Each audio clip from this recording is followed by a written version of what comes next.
Okay, so let me see. What do I have to talk about?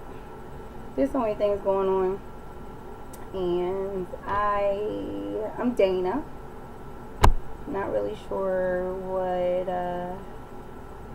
I title this. I don't even know if I'm even gonna post it, but there's so many things going on. Like I'm a single mom. I have a 15-year-old who is awesome, an amazing, amazing young man, and I have a 5-year-old who is awesome as well. He's my baby, and we're inseparable, the three of us, really. My 15-year-old is, he's doing a teenage thing, so he's got like a life and friends, and sometimes he's like, Mom, like, I don't really care about what you're talking about or what you're doing. I don't want to do that, blah, blah, blah. But most of the time, he's really sweet and he's helpful and he's considerate and he's just like an awesome young man. And I'm thankful that with all of the stuff that I've done and all the mistakes that I've made and the crazy decisions and just impulsive, choices and stuff, that he didn't come out completely jacked up the way I am. Or if he is, he's really good at hiding it. So, and my mousey, that's my baby.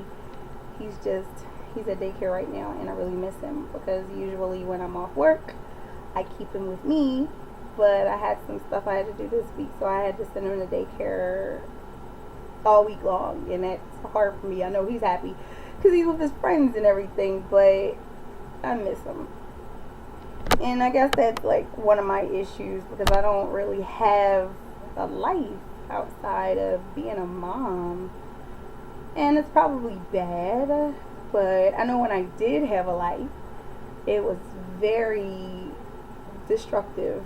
And I guess back then I didn't really love myself enough. I don't know. Well, no, I'm pretty sure of it. I didn't love myself enough. I didn't care, and I like sought validation through like other people and just wanting people to like me and to accept me, and that's what made me feel good. And I still kind of have that. I still have that need to be accepted and to be liked, which is kind of hard to shake that. I think that's just like residual because there's a lot of things that I have overcome, and a lot of places that I've grown where I'm a better person because of, my choices and the consequences of my choices, and I've learned a lot, but I have some stuff, I have a new job. I've had quite a few jobs in my lifetime, and I've worked quite a few places. I've gone from being an emergency medical technician and a phlebotomist to working in customer service to working for the county government, working for like the Democratic Party for a quick second, and like I've just done a lot of stuff, hurt my back as an emergency medical technician, which is why I'm like laying on ice right now because I just had some injections in my spine because I have a degenerative disc disease, and I'm in my early 30s. You go figure. So I wouldn't say that I'm like disabled because I still work and everything, but it ain't easy. It's not easy at all. And I guess I'm doing this. I don't know. I guess I need to talk about things. I've been overwhelmed. I have my moments when I just like break down and cry, and I just don't know what to do, and it's just way too much.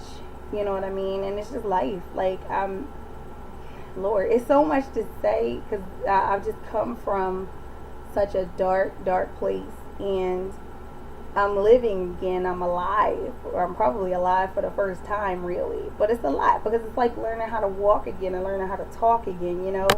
I mean, and that can be frustrating. Like I can honestly feel where a baby gets upset because he has something to say, but he doesn't know how to say it yet. You know what I mean? He can't figure it out, and he's just like, I want to be understood, and that's how I feel.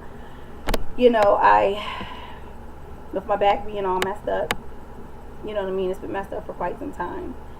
I think like back when I was an emergency medical technician, I slipped, herniated, couple discs, maybe a few times over, and I was just like, oh, I hurt my back. Oh, let me lay down for a minute and call out today. And when I feel better, I'll go back to work. You know, you feel better, you get back out there. You're like lifting 300, 400 pound people, bringing them, you know, down like 14 flights of stairs. Elevator doesn't work, or either the elevator's too small.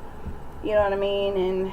And I like twisted my ankle, and I sprained my ankle while carrying a patient once, and that was crazy because couldn't drop the patient, so I had to keep on, you know, standing on a busted ankle, and that is like the worst pain ever. But my ankles are funky, but that's not even what I'm talking about right now. My back is messed up, so stopped working as an EMT. It's just too much for my body. Just, it was killing me, you know.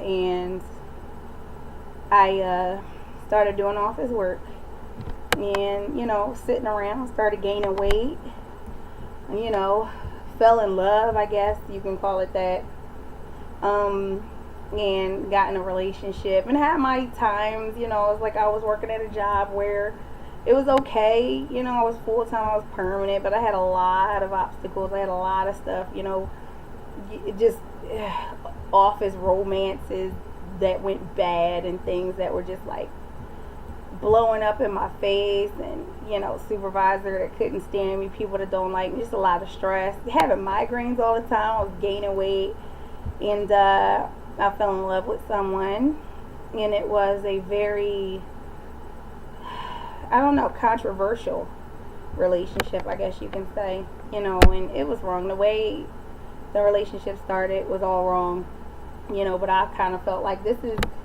what I want, this is what I need, and this is, you know, what I was brought here for. So I'm going to do everything that I can to make it work, and I don't care how difficult it is, because, you know, nothing worth it in life is easy, and blah, blah, blah. You know, just trying to convince myself more than everybody else that this is really, really what it's supposed to be, you know. And then, you know, I wound up leaving my job.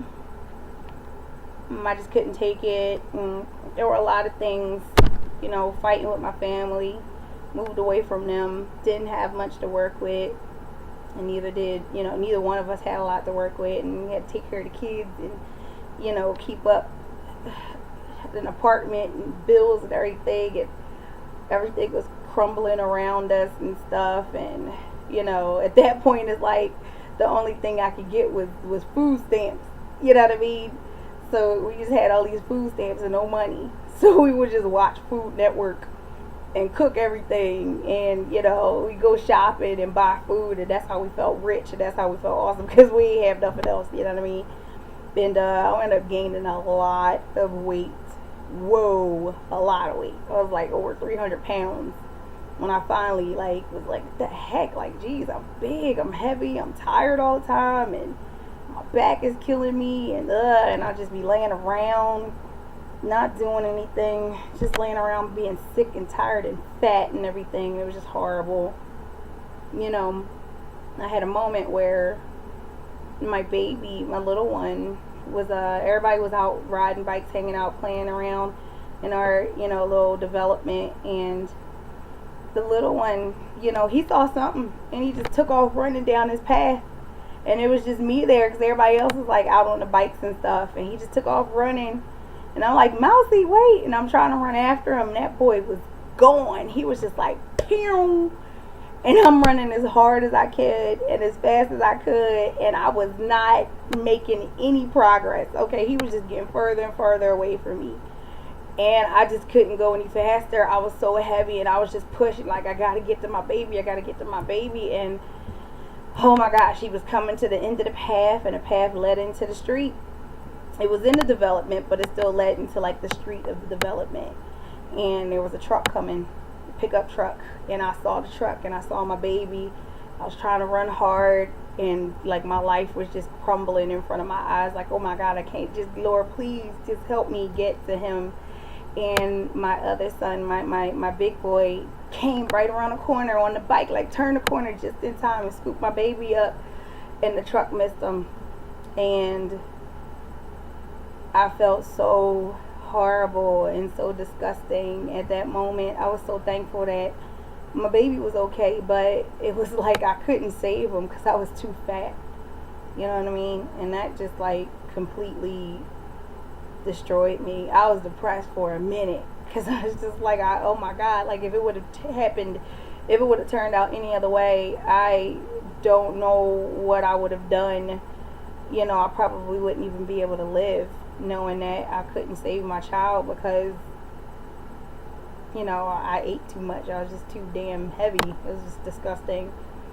So I decided to make a change and get my life together because I had to be there for my babies, you know, and I had to keep them here for me. And yeah, I did some things. It took a little while, but I lost like 130 pounds, and that was awesome. It felt really good. It wasn't easy at first, but it got easier and it started to feel good. And I got to a certain point where like I was working out all the time and I'm like, come on y'all, let's go. We were like walking, we were dancing on the Wii, would just dance and, you know, just doing anything. I took up kickboxing, just changing my eating habits and stuff, and you know, just doing other things, but it was good, and I lost a lot of weight, and that was cool. But then I realized, like, after I lost all this weight, I'm like, why is my back still messed up? You know, like, my back was still hurting, and it was still really bad. I wake up in the morning, and I couldn't get out the bed, I couldn't move, or bed down, and I would get caught up and stuff, so I had to go to the doctors and find out what was going on, and that's when I found out that I had degenerative disc disease in multiple levels with 3 of my discs. One was like almost completely gone, and 2 of them were well on their way. So I was like, all right, you know, like I lost all this weight, but my back is broken. You can't really do much about that, you know. And around that time, my relationship had been falling apart for a while, but it had kind of gotten to the point where it was just like irreparable. You know, we needed to get away from each other. It wasn't healthy at all. I felt like it was killing me, and I know it was doing the same to them, and it was just bad. It hurt a lot. It hurt bad because I felt like I failed because I really believed that this is what it was supposed to be. This is where I was supposed to be, and it didn't really turn out that way. Some of it was my fault and some of it was their fault. I take responsibility for what I did. You know, I went into the relationship with some serious trust issues. Serious trust issues. It was like the first real relationship that I was ever in. Okay? Which says something when you're like in your 30s and it's the first real relationship. And I had known of them because we were friends or were friends of a friend or whatever first. So I knew stuff and I had an impression back in my head of what the person was. But I was like, you know what? It's going to be different because it's us. And eventually it wasn't. And I know that I pushed them away. And I know that they, you know, pretty much said that they were ready for something that they weren't ready for. You know what I mean? It's like, you know, you're single, you don't have any kids, you're younger than me. You got your whole life ahead of you, and I got my life ahead of me, but I'm in a different place in my life. And, you know, I knew that from the beginning. In the beginning, you know, we basically sat down, and I was like, listen, you know what I mean, like, you're younger than me. You know what I mean? You are at a point in your life that I've already been there. I've already done that. I'm done. You know what I mean? Like, I'm a mom. I just want to settle down and raise a family and take care of my kids and do that thing. You know, I don't want to party. I don't want to run around and do any of that stuff. And I don't want to stop you from doing it because I think that it's a natural part of life to experience that, you know. And they were like, no, this is what I want, you know, and I'm done with all of that. I swear, I want a family. I want this. I want you. I want the kids. This is what I want. Really, I swear. And it's like, okay, like I'm telling you, it's fun and, you know, we care about each other and we love each other, but this is your chance. You can walk away and I won't be upset. I'll understand completely. Like, I'm giving you your out. And they were like, no, this is what I want, you know. So it's like, all right, fine. Let me stop trying to make excuses and just accept this relationship and accept the love and everything that I feel like I deserve. And come to find out, yeah, it was stifling for them. They weren't ready to settle down. They weren't ready to do all of that stuff. And you know. And for me, I wasn't ready either because I didn't trust them. I didn't. There were things that I knew about them from before we were in a relationship, and I would always be like, I don't know, like, you acting funny, you're doing this, you're doing that, and I don't really believe everything you're saying. And that is a recipe for disaster when it comes to relationships. Always, like, I know that for a fact. I'm at the point now where if I'm dating somebody and you lie about something stupid and something small, like, boo, we can't do this. We can't. You know what I mean? Like, nobody's perfect. You know, and there's always gonna come time where somebody will probably be like, I don't know, like, I put on blue socks instead of red socks, whatever. It's not that serious. But if I don't trust you, or I don't feel that I can believe, you know, the things that you tell me, I'm always gonna have that, whether you're telling the truth or not. You know, like, I'm always gonna be second guessing it, and that's just the worst. That you're basically torturing yourself, you know. And I learned that. So it ended, and it was hard. It was hard, but I was losing weight. You know what I mean? Like, I was looking better. I was feeling better. My heart was broken for quite some time, but I just put that into, like, my working out, and put that into restoring my health, you know. But I also had my back to deal with, and that was hard because then I had to work double time. I was only one parent again, and I still had the family, and I still had, you know, the apartment and the bills and everything else, you know. So I started relying heavily on the pain medication that the doctors were giving me, heavily, okay. And I would build up a tolerance, and I would need more, and I would need more, and I just had to keep going, and I had to keep going, and I had to keep going. And believe it or not, they'll keep on writing those prescriptions for you too. You know what I mean? Like, oh, you ran out a little fast. Maybe we need to give you a little more. Maybe we need to make it a little stronger. You know, granted, my back is like mush. My spine is mush in a certain area. So I guess that, you know, validated the need for the medication. But, you know, you pour something in somebody's mouth for, you know, long enough, and it becomes a problem. And I got addicted. I had, like, a really, really bad addiction. Well, it was pretty bad addiction to the pain medication. You know, I was taking it and going and taking it and going. And then, you know, the doctor started looking at you sideways because, okay, like, we pumped it up, but seriously, like, you taking a whole lot now, you know. And that just turned into, like, a really, really big thing. And it was right around the same time as my breakup and everything else. You know, I couldn't keep the bills up in my apartment, since it was just me now, and taking care of the kids and everything. You know, my parents were like, come stay with us and get yourself together, you know. So that hit me hard. That kind of really, like, affected my self-esteem. You know, it's like I'm back at my parents' house, and I got 2 kids. You know, one of my kids are, like, practically grown. You know, and I'm back here again. You know, they clocking my dollars, they clocking everything. And, you know, we had our problems, you know, because I was still dealing with the pill issue, you know. And they kind of knew. They didn't know how bad it was. And I ran into some things. Like, thankfully, I didn't lose my job over it, which was surprising. But I didn't lose my job over it. And I was able, with the help of my family, to you find a doctor and get some help with it and get off of the pain medication. It was a lot, though. It was a lot. You know, I was taking Percocet like crazy, like 30 milligrams 5-6 times a day, you know, or maybe 3 of the 30 milligram pills like 3 or 4 times a day.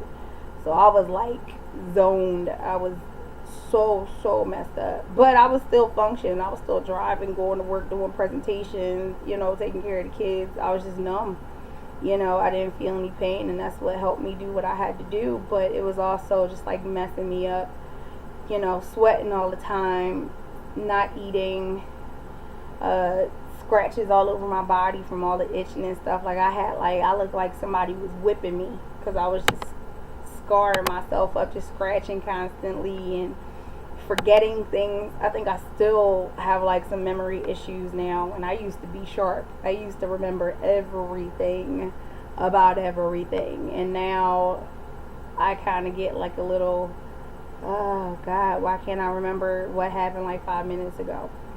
But it's not too bad. It's just noticeable to me. And then I tried tramadol.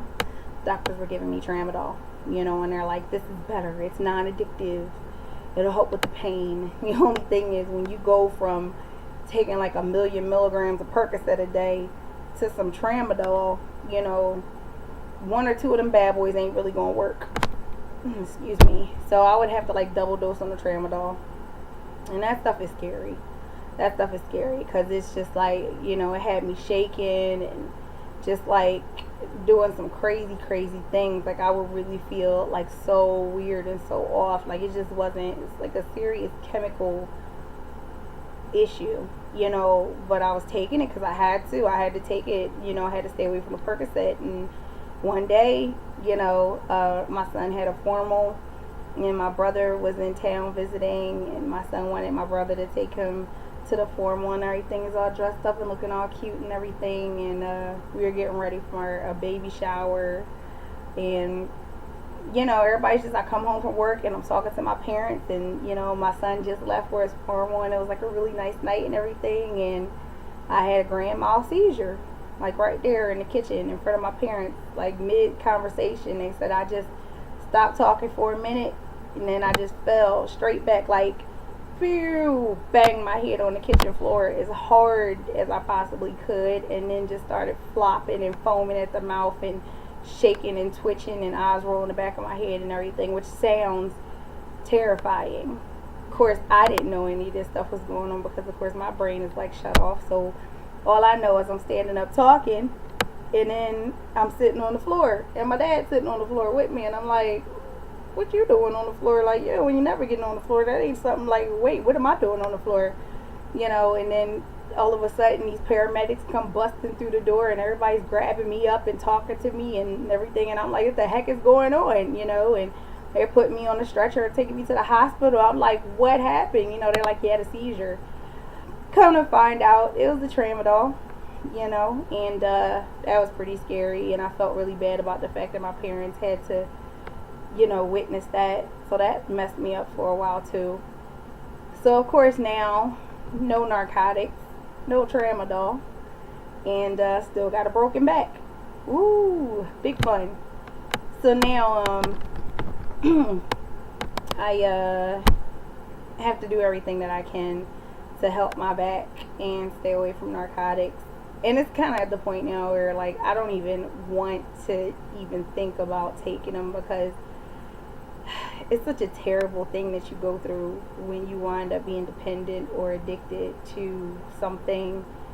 Your body and your mind is no longer your own. You do things that you would never ever do in a million years if you were in your right mind. And it's a terrible, terrible feeling to know that you don't have any control over your life. You don't have any control over your body. You know what I mean? Like you walk into a room and you just walk over and do something that's just like, I would never do that, but you did it.